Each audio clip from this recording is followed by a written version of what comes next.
آمين.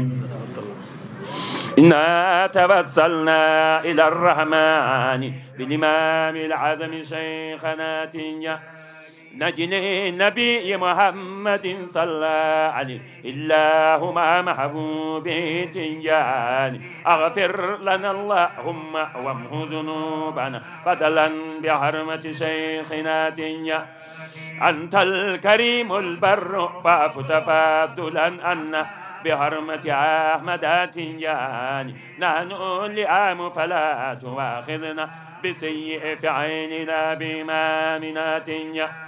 زين جبارهنا بطاعتك التي هي زينة الأعداء بتنجان لطفا بنا في كل حال ربنا لا سيما في الغبر بتنجان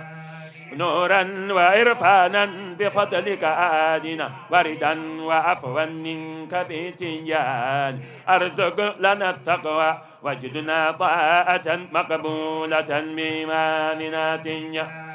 هون لنا الطاعات كره كل معصيتنا إلينا ببتنجان فهذا الذين رزقتهم موتا على منهاج عبدك أحمد تنجان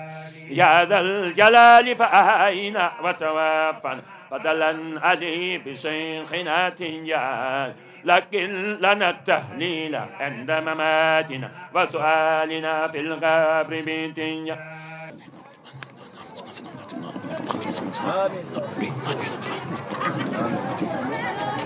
آمين يا رب آمين آمين. السلام عليكم ورحمة الله تعالى وبركاته.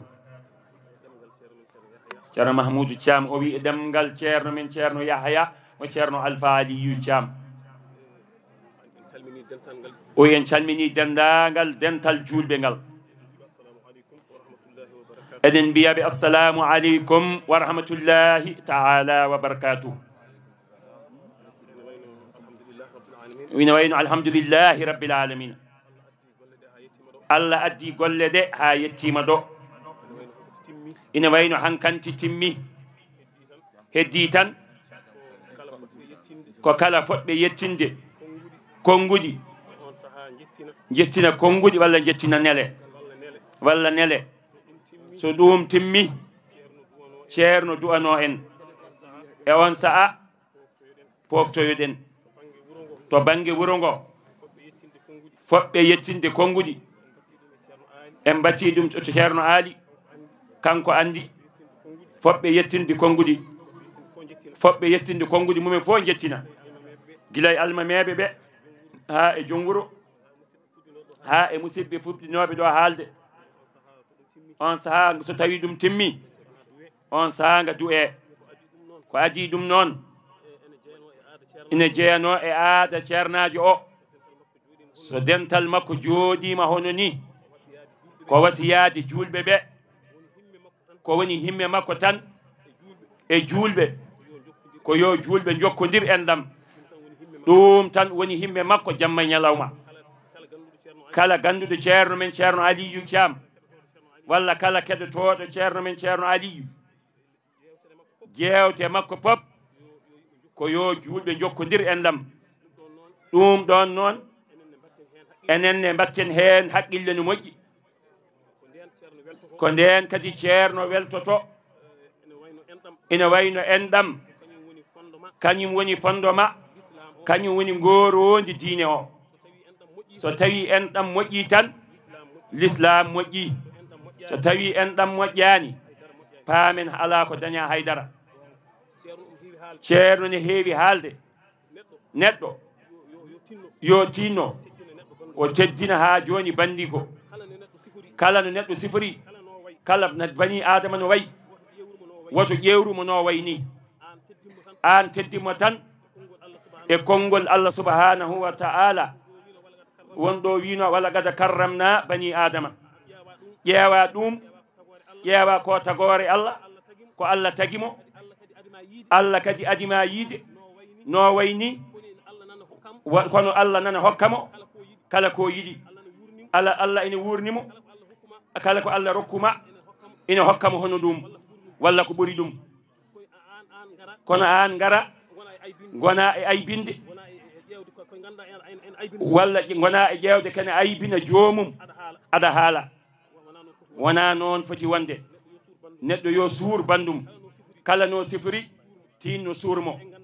sabi en ganda battande aɗa wona e laawol poocigol gona e jingde heddiɓe battande hay goto anda battande ko Allah andi on saaha mo ñigannoɗa o Allah wattamo e laawol moƴƴol laawol peewal an gonta ɗo woni ɗo ɗum woni tawde a anda jabtan a anda kala mo jiiɗa mawnin teddin hormoro keɓa ko heɓete hen ko ine woodi jiyaɓe Allah taw ko labaɓe e aduna he ala fof sifa noɓe ciforta ko so tawi noon an ko neɗɗo mo ganduɗa